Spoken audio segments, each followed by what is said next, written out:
2026 में वेस्ट बंगाल की politics completely change हो गई है।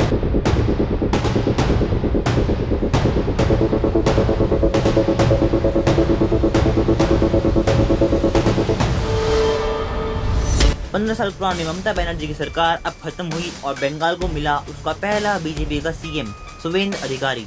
और पावर में आते ही उन्होंने एक इशू को एग्रेसिवली टारगेट करना स्टार्ट कर दिया, इलीगल बांग्लादेशी घुसपैठिए। लेकिन अब सवाल ये है कि क्या वेस्ट बंगाल में सच में बांग्लादेशी घुसपैठिए घुस रहे हैं? क्या ममता गवर्नमेंट ने इस इशू को इग्नोर किया था?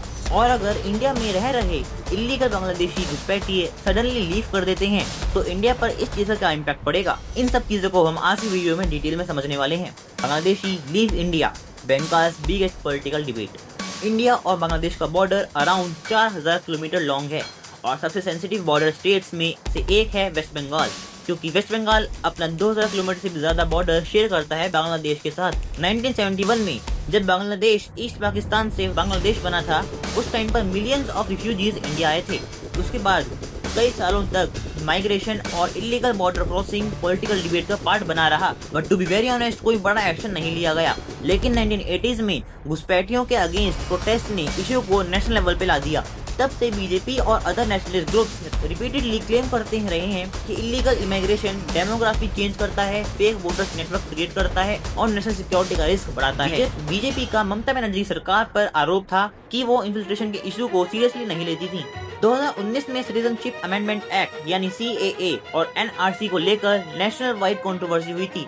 ममता बनर्जी ओपनली CAA और NRC के अगेंस्ट खड़ी हुई थी। उनका कहना था कि NRC से वो गरीब बंगाली स्पीकिंग सिटीजन्स और माइनॉरिटीज को हरासमेंट फेस करना पड़ सकता है। अब NRC होता क्या है? NRC बेसिकली एक तरह गवर्नमेंट रजिस्टर है जिसके अंदर इंडिया के सारे सिटीजन का नाम होता है। जिसका नाम उस रजिस्टर में नहीं होगा उसको एक इलीगल घुसपैठिया माना जाएगा। इसी वजह से बीजेपी ने कहा कि स्ट्रॉन्ग वेरिफिकेशन और NRC इलीगल घुसपैठियों को आइडेंटिफाई करने के लिए जरूरी है। और फिर सालों तक बीजेपी के leaders repeatedly border crimes, fake Aadhaar card और इन्फिल्ट्रेशन एलिगेशंस उठाते रहे। बीजेपी का नैरेटिव था कि वोट बैंक पॉलिटिक्स की वजह से इलीगल सेटलमेंट को इग्नोर किया गया है। अपोजिशन लीडर्स का मानना था कि वीक बॉर्डर मॉनिटरिंग और करप्शन ने इस इशू को और सीरियस बना दिया। 2026 में पावर में आते हैं शुवेंदु अधिकारी और उन्होंने मल्टीपल स्ट्रॉन्ग स्टेप्स अनाउंस किए। उनका पहला डिसीजन था बॉर्डर फेंसिंग को सपोर्ट करना। रिपोर्ट्स के अकॉर्डिंग बंगाल गवर्नमेंट ने बांग्लादेश बॉर्डर फेंसिंग के लिए BSF को लैंड ट्रांसफर फास्ट ट्रैक करने का डिसीजन लिया। मतलब अब बांग्लादेश और वेस्ट बंगाल के बॉर्डर पर एक फेंसिंग करी जाएगी। शुवेंदु अधिकारी ने डिटेक्ट, डिलीट और डिपोर्ट पॉलिसी को सपोर्ट किया, जिसका एम सस्पेक्टेड इलीगल घुसपैठियों की आइडेंटिफिकेशन और फिर उनका deportation. State administration allegedly fake identity documents और इलीगल सेटलमेंट नेटवर्क्स पर क्रैक डाउन प्रिपेयर कर रहा है। बीजेपी सपोर्टर्स इससे बंगाल में मेजर पॉलिटिकल शिफ्ट बोल रहे हैं, जब क्राइसिस फियर करते हैं कि जेन्युइन सिटीजन्स भी हरासमेंट फेस कर सकते हैं। मान लीजिए कि सारे के सारे अवैध बांग्लादेशी घुसपैठिए एक दिन इंडिया छोड़कर चले जाते हैं तो सबसे पहला इम्पैक्ट लेबर मार्केट पर हो सकता है। Construction, domestic work, street vending और स्मॉल फैक्ट्रीज जैसे सेक्टर्स में वर्क फोर्स सडनली रिड्यूस हो सकती है। चीप लेबर कम होने से लेबर कॉस्ट इंक्रीज हो सकती है। स्मॉल बिजनेसेस और लोकल इंडस्ट्रीज को ऑपरेशनल डिफिकल्टीज फेस करनी पड़ सकती हैं। ये कहा गया है कि ज्यादातर जितने भी बांग्लादेशी घुसपैठिए हैं वो लेबर का ही काम कर रहे हैं।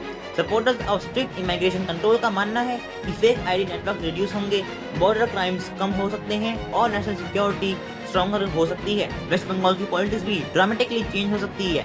इमिग्रेशन ईयर से इलेक्शन इशू रहा है, उसका नैरेटिव कंप्लीटली ट्रांसफॉर्म हो जाएगा, लेकिन रियलिटी कॉम्प्लिकेटेड है। Exact illegal immigrant numbers officially clear नहीं है और हर बंगाली स्पीकिंग माइग्रेंट को इलीगल इमिग्रेंट बोलना फैक्चुअली और सोशली रॉन्ग हो सकता है। एक्सपर्ट्स के अकॉर्डिंग लॉन्ग टर्म सोल्यूशन सिर्फ पॉलिटिक्स नहीं, better border management, documentation system और इकोनॉमिक प्लानिंग भी है। वेस्ट बंगाल का इमिग्रेशन डिबेट सिर्फ पॉलिटिक्स नहीं है, ये सिक्योरिटी, इकोनॉमी और आइडेंटिटी का कॉम्बिनेशन बन चुका है।